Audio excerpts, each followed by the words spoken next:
ചെക്കുമ്പോഴത്തേക്കും mother board already service ചെയ്തിട്ടുണ്ട്. Ampere എടുത്തതിന് ശേഷം കുറയുന്നില്ല, റൺ ആയിക്കൊണ്ടിരിക്കുകയാണ്. ആ ബോൾസുകൾ തമ്മിൽ കൂട്ടിമുട്ടിയിട്ട് ഷോർട്ടൊക്കെ ആകാൻ ചാൻസ് കൂടുതലാണ്. ഫ്രണ്ട്സ്, ഇത് ഐഫോൺ 13 Pro Max ആണ്. എൻ്റെ ഒരു സബ്സ്ക്രൈബർ കുറെ അറിയിച്ചാണ് ആൾ പറഞ്ഞ കംപ്ലൈന്റ് എന്ന് വെച്ച് കഴിഞ്ഞാൽ സിം ഇട്ട് കഴിഞ്ഞാൽ റീഡ് ആകത്തില്ല. അതായത് നെറ്റ്വർക്ക് ഇഷ്യൂ ആണ് കസ്റ്റമർ പറഞ്ഞ കംപ്ലൈന്റ്. ഇടയ്ക്ക് നോ സർവീസ് ആവുക, അങ്ങനെ ഒരു ഇഷ്യൂ വന്നപ്പോഴത്തേക്കും കസ്റ്റമർ നേരെ എടുത്ത് റീസെറ്റ് ചെയ്തു. റീസെറ്റ് ചെയ്തതിന് ശേഷം ഇതിപ്പം ആക്ടിവേറ്റ് ആകുന്നില്ല. അതിന്റെ കംപ്ലൈന്റ് ഞങ്ങൾ കാണിച്ചു തരാം. അതായത് നമുക്ക് നേരെ ഇവിടെ ചെക്ക് ചെയ്യുന്ന സമയത്ത് ഇതുണ്ടോ, ഇവിടെ IME നമ്പർ കാണിക്കുന്നില്ല. അതുപോലെ തന്നെ ഇവിടെ വൈഫൈ കണക്ട് ചെക്ക് ചെയ്യുന്ന സമയത്ത് unable to active shut down മോഡെന്നാണ് കണ്ടോ. ഷട്ട് ഡൗൺ മോഡ് ആയതുകൊണ്ട് ഡിവൈസ് ഒരിക്കലും ആക്ടിവേറ്റ് ആകത്തില്ല. ആക്ടിവേറ്റ് ആണെങ്കിൽ തന്നെ ഹാർഡ്വെയറിലെ ഇഷ്യൂസ് സോൾവ് ആകണം. അപ്പം ഇങ്ങനത്തെ കംപ്ലയിൻറ്റ് വരുമ്പോഴത്തെ സോഫ്റ്റ്വെയർ ചെയ്ത് കഴിഞ്ഞാൽ കസ്റ്റമർ ഡാറ്റ നഷ്ടപ്പെടാൻ ചാൻസ് കൂടുതലാണ്. അപ്പം ഈ ഒരു കംപ്ലയിൻറ്റ് ഹാർഡ്വെയർ നമ്മൾ ചെക്ക് ചെയ്തതിന് ശേഷം മാത്രമേ സോഫ്റ്റ്വെയർ കാര്യങ്ങൾ ചെയ്യുള്ളൂ. നമുക്ക് എന്തായാലും ഡിവൈസ് ഓപ്പൺ ചെയ്തതിന് ശേഷം എന്താ കണ്ടീഷൻ എന്നുള്ളത് ചെക്ക് ചെയ്യാം. ആദ്യം തന്നെ നമുക്കിതിൻ്റെ ബോട്ടം സ്ക്രൂ 2 വരുന്ന റിമൂവ് ചെയ്യുക. നേരെ ഡിസ്പ്ലേ സെപ്പറേറ്റർ വെച്ച് നേരെ ഡിസ്പ്ലേ ഓപ്പൺ ചെയ്യുക. ഓവറായിട്ട് പുഷ് ചെയ്യരുത്, കാരണം സ്ട്രിപ്പൊക്കെ വരുന്നു കഴിഞ്ഞാൽ സ്ട്രിപ്പൊക്കെ ബ്രേക്ക് ചെയ്യാൻ ചാൻസ് ഉള്ളതാണ്. ലെഫ്റ്റ് സൈഡിലോട്ടാണ് ഓപ്പണിംഗ് വരുന്നത്. അതിനകത്ത് ആദ്യം തന്നെ ഓൾറെഡി സർവീസ് ചെയ്തിട്ട് കാണാൻ പറ്റും. നേരെ സ്ക്രൂവും ഷീൽഡും വരുന്നത് പ്രോപ്പറായിട്ട് നമ്മൾ റിമൂവ് ചെയ്യുകയാണ്. അതിനുശേഷം നേരെ നമുക്ക് DC പവർ സപ്ലൈ കണക്ട് ചെയ്തിട്ട് ബൂട്ട് എടുക്കുമ്പോഴത്തേക്കും കാണാൻ പറ്റും ആംബിയർ എടുത്തതിന് ശേഷം കുറയുന്നില്ല, റൺ ആയിക്കൊണ്ടിരിക്കുകയാണ്. നമുക്ക് മനസ്സിലാക്കാൻ പറ്റുന്ന ഒന്നെങ്കിൽ ഇതിൻ്റെ RF ബോർഡോ അല്ലെങ്കിൽ അപ്പർ ലെവലോ എന്തോ ഷോർട്ട് ഉണ്ട്. നമുക്ക് എന്തായാലും ഇതിൻ്റെ മദർ ബോർഡ് റിമൂവ് ചെയ്യാം. മദർ ബോർഡിൽ വരുന്ന സിം ഡ്രൈവും അതുപോലെ തന്നെ സ്ക്രൂവും ഷീൽഡും പിന്നെ അത് വരുന്ന സ്ട്രിപ്പുകളൊക്കെ പ്രോപ്പറായിട്ട് തന്നെ ഡിസ്കണക്ട് ചെയ്യുക. ചെറിയൊരു അശ്രദ്ധ പറ്റിയിട്ടുണ്ടെന്നുണ്ടെങ്കിൽ സ്ട്രിപ്പ് ബ്രേക്ക് ആകാൻ ചാൻസ് കൂടുതലാണ്. ചെയ്യുന്നത് വളരെ ശ്രദ്ധിച്ച് തന്നെ ചെയ്യാൻ ശ്രമിക്കുക. നമുക്ക് നേരെ സ്ട്രിപ്പുകളെല്ലാം ഡിസ്കണക്ട് ചെയ്തതിന് ശേഷം മാത്രം മദർ ബോർഡ് റിമൂവ് ചെയ്യുക. അതിനുശേഷം നമുക്ക് ചെക്ക് ചെയ്യുമ്പോഴത്തേക്കും മദർ ബോർഡ് ഓൾറെഡി സർവീസ് ചെയ്തിട്ടുണ്ട്. നേരെ നമുക്ക് പ്രീ ഹീറ്റർ വെച്ച് ഹീറ്റ് കൺട്രോൾ ചെയ്തതിന് ശേഷം നേരെ മദർ ബോർഡ് സെപ്പറേറ്റ് ചെയ്യാം.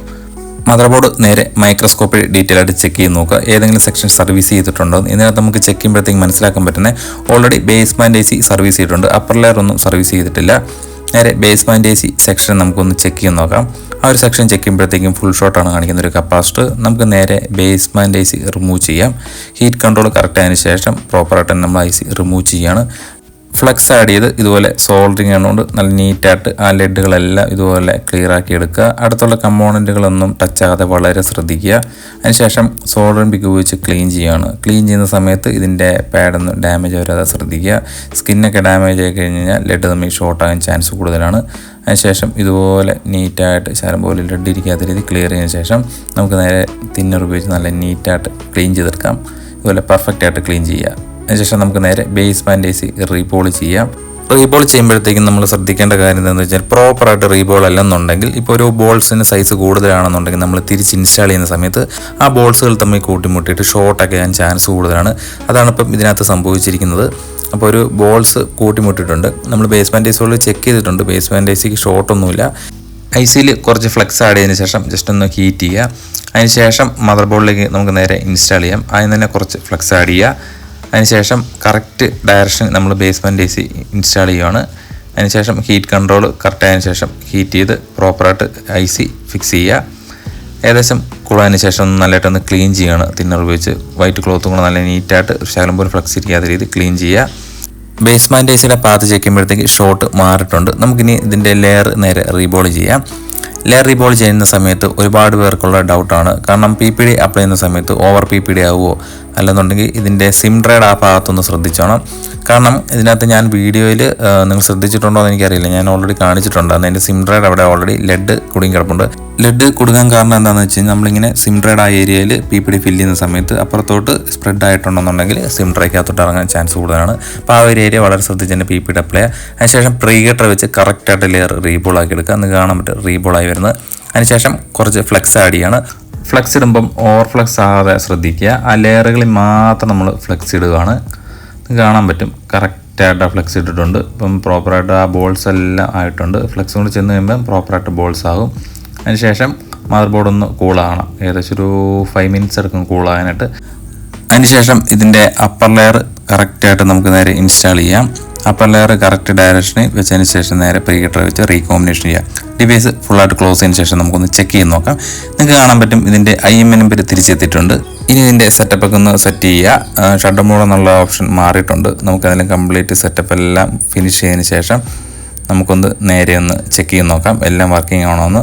നേരെ സെറ്റിംഗ്സ് ഓപ്പൺ ചെയ്ത് ഇതിൻ്റെ ജനറൽ എബൌട്ട് എടുത്ത് കഴിയുമ്പോഴത്തേക്കും മോഡം ഫെംവെയർ അഡ്രസ്സ് തിരിച്ചെത്തിയിട്ടുണ്ടോ എന്ന് ചെക്ക് ചെയ്ത് നോക്കുക. കാണാൻ പറ്റും. മോഡ് ഓഫ് എംബർ തിരിച്ചെത്തിയിട്ടുണ്ട്. അതുപോലെ തന്നെ ഇതിൻ്റെ എല്ലാ സെറ്റിങ്ങും നോക്കുക. Camera, sensor, front camera, back camera എല്ലാം നോക്കുക. അപ്പം ക്യാമറ മോഡുകളെല്ലാം വർക്ക് ചെയ്യുന്നുണ്ട്, നിങ്ങൾക്ക് കാണാൻ പറ്റും. സിനിമാറ്റിക് ഒക്കെ എടുത്തിട്ട് ഓക്കെയാണ്. ഫ്രണ്ട് ക്യാമറ എടുത്തിട്ട് ചെക്ക് ചെയ്യുന്ന സമയത്ത് ഫ്രണ്ട് ക്യാമറ ഓക്കെയാണ്. അടുത്തത് ഇതിൻ്റെ IMEI നമ്പർ ചെക്ക് ചെയ്ത് നോക്കാം. IMEI നമ്പർ തിരിച്ചെത്തിയിട്ടുണ്ട്. ആ കംപ്ലയിൻറ്റ് ക്ലിയർ ആയിട്ടുണ്ട്. ഫ്രണ്ട്സ്, അങ്ങനെ നമ്മുടെ 13 Pro Max ഒടുവിൽ റെഡി ആയിരിക്കുകയാണ്. 2-3 ഷോപ്പുകളിൽ റെഡി ആവത്തില്ല എന്ന് പറഞ്ഞ് റിട്ടേൺ കൊടുത്ത ഒരു ഡിവൈസ്, ഇത് നമ്മുടെ shut down mode means setup മോഡിൽ കൂടിയും കിടന്ന ഒരു ഡിവൈസ് ആയിരുന്നു. ഒടുവിൽ നമ്മൾ ഒരുപാട് ടൈം എടുത്ത് ചെക്ക് ചെയ്ത് നെറ്റ്വർക്കിലെ ഒരു ഡീറ്റെയിൽ ആയിട്ട് ചെക്ക് ചെയ്യപ്പോഴത്തേക്ക് അവസാനം അതിൻ്റെ കംപ്ലയിൻറ്റ് നമുക്ക് കിട്ടിയിട്ടുണ്ട്. ആ കംപ്ലയിൻറ്റ് ക്ലിയർ ആയി. ഇപ്പം നെറ്റ്വർക്ക് ഓക്കെ ആയതിനു ശേഷം എന്താണ് ഫുള്ള് ഹോം സ്ക്രീനിൽ എത്തിയിട്ടുണ്ട്. കാരണം നെറ്റ്വർക്കിന്റെ ബേസ്മെന്റ് അത് ഓക്കെ ആയില്ലെങ്കിൽ അവിടെ കിടക്കും കൂടി, അതായത് ഷട്ട് ഡൗൺ മോഡിലോട്ട് പോകുന്ന ഒരു കേസിലാണ് വരുന്നത്. അതിനകത്ത് ഞാൻ എല്ലാ പ്രാവശ്യം പറയുന്നതാണ് വീഡിയോയിൽ. അപ്പോൾ ഞാൻ ഇപ്പം എന്താ പറയുന്നത്, ആരെയും കുറ്റപ്പെടുത്തിയിട്ട് പറയുന്നില്ല, ഞാൻ വീണ്ടും വീണ്ടും പറയുകയാണ്. പിന്നെ ഇതിനകത്ത് പിന്നെ അടിച്ചപ്പോഴത്തേക്ക് ഒരുപാട് കംപ്ലൈന്റ് ഉണ്ട്. ഇപ്പൊ ഞാൻ എടുത്തെടുത്ത് പറയുന്നില്ല, ഞാൻ വീഡിയോയിലൂടെ കാണിച്ചിട്ടുണ്ട്. കാരണം ഞാൻ എപ്പോഴും പറയുന്നതാണ് ഒരു PPD ലെഡ്, ഇത് സിം ട്രേഡ് ആ ഒരു ഏരിയയിലും പിന്നെ കംപ്ലീറ്റ് ഫുള്ള് സെക്ഷനിൽ മൊത്തം ലെഡ് കൂടിയും കിടക്കുവാണ്. ഇപ്പൊ നമുക്കിപ്പോൾ സിം ട്രേഡ് ആയതുകൊണ്ട് ഇപ്പൊ നെറ്റ്വർക്കാണ് നമ്മൾ ക്ലിയർ ആക്കിയത്. അപ്പൊ നമ്മൾ ഇതിനകത്ത് സിം ഇടുന്ന സമയത്ത് ഈ സിം ജാം ആകാനോ അല്ലെങ്കിൽ സിം റീഡ് ആകാത്ത ഒരു പ്രശ്നങ്ങളൊക്കെ കാണി. അപ്പം അടുത്ത കംപ്ലൈന്റ് വരികയോ ചെയ്യുന്നത്. കാരണം ഒരു കംപ്ലൈന്റ് ക്ലിയർ ആക്കിയാലും അടുത്ത കംപ്ലൈന്റ് വരികയോ ചെയ്യുന്നത്. അപ്പൊ നമ്മൾ എന്താ ചെയ്യേണ്ടത്, ആ ഒരു കംപ്ലൈന്റ് വരാത്ത രീതിയിൽ നമ്മൾ എന്ത് ചെയ്യുക, മാക്സിമം നീറ്റായിട്ട് തന്നെ ചെയ്യാൻ ശ്രമിക്കുക. അപ്പോൾ എല്ലാവർക്കുമായിട്ട് ഇത് തന്നെ ഞാൻ പറയാനായിട്ടുള്ളൂ. വീണ്ടും ഞാൻ പറയണം, ആരും ഞാൻ കുറ്റപ്പെടുത്തിയല്ല, ഞാൻ എല്ലാ പ്രാവശ്യം വീഡിയോയിൽ പറയുന്നതാണ്. ഞാൻ പറഞ്ഞത് ശരിക്കും മടുത്തു. ഫൈനലായിട്ട് ഞാൻ പറയാണ് സംഭവിച്ചിരിക്കുന്ന പറഞ്ഞു കഴിഞ്ഞാൽ, ഈ നെറ്റ്വർക്കിൽ വന്ന കംപ്ലൈന്റ് എന്ന് വെച്ച് കഴിഞ്ഞാൽ ഹാർഡ്വെയർ ഫോൾട്ട് തന്നെയായിരുന്നു. അപ്പോൾ ഹാർഡ്വെയർ വരുമ്പോഴത്തേക്ക് നമ്മൾ ഒരിക്കലും എടുത്ത് ഫ്ലാഷ് ചെയ്ത്, അപ്പോൾ ഫ്ലാഷ് ചെയ്യുന്ന ഡാറ്റ നഷ്ടപ്പെടും. കൂടാതെ ഒരിക്കലും നെറ്റ്വർക്ക് റെഡി ആവത്തില്ല. അങ്ങനെ ചെയ്ത് കഴിഞ്ഞാൽ അവിടെ കൂടിയും കിടക്കും ഷട്ട് ഡൗൺ മോഡിൽ. അപ്പോൾ എന്തായാലും ഇത് റെഡി ആയപ്പോൾ തന്നെ കസ്റ്റമർ ഹാപ്പിയായി. കാരണം 2-3 ഷോപ്പുകൾ ചെയ്തിട്ട് റെഡി ആയില്ല, പ്രതീക്ഷയില്ലെന്ന് പറഞ്ഞ് അവർ കൊടുത്തു വിട്ടതാണ്. അപ്പോൾ നമ്മുടെ അടുത്ത് വന്നപ്പോഴത്തേക്കും റെഡി ആക്കി എടുത്തിട്ടുണ്ട്. ഞാൻ ഹാപ്പിയാണ്, കസ്റ്റമർ ഹാപ്പിയാണ്. അതുപോലെ തന്നെ ഒരു കാര്യം കൊണ്ടുണ്ട്, നിങ്ങളൊരു നോർമൽ ടെക്നീഷ്യൻ ആണെന്നുണ്ടെങ്കിൽ നമ്മളോട് കോട്ടയത്ത് ഐഫോണിന്റെ 6 ലെവൽ അപ്ഡേഷൻ കോഡ് നമ്മളോട് പ്രൊവൈഡ് ചെയ്യുന്നുണ്ട്. ജോയിൻ ചെയ്യാൻ താല്പര്യമുള്ള താഴെ കാണുന്ന നമ്പറിൽ കോൺടാക്ട് ചെയ്യുക, അല്ലെങ്കിൽ വാട്സാപ്പിൽ മെസ്സേജ് ചെയ്യാം. പുതിയ വീഡിയോ ആയിട്ട് വീണ്ടും കാണാം. എല്ലാവർക്കും